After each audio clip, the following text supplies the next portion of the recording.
চট্টগ্রামের সাতকানিয়ায় রেল লাইনের ওপর গাছের ডাল ফেলে নাশকতার চেষ্টা করা হয়েছে। প্রশাসন বলছে, আগামীকাল সাবেক প্রধানমন্ত্রী শেখ হাসিনার মামলার রায় ঘোষণাকে কেন্দ্র করে কেউ ইচ্ছাকৃতভাবে অস্থিতিশীলতা সৃষ্টি করতে এমন অপতৎপরতা চালিয়েছেন।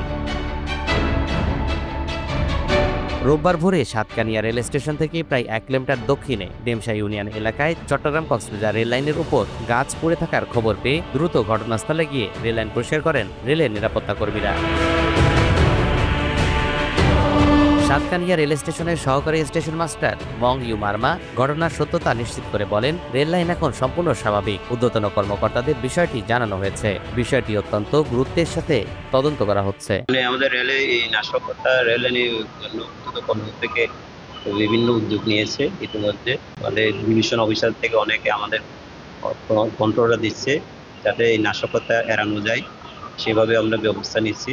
কক্সবাজার থেকে সাতকানিয়া থেকে লোহাগাড়ান যে সেকশনে আমাদের সেকশন বলে মাঝখানে এটা আর কি, সেখানে আমাদের স্টেশনের মাঝখানে সেখানে কতগুলো গাছের ডাল ভেঙে ওখানে রাখছিল দুষ্কৃতিকারীরা।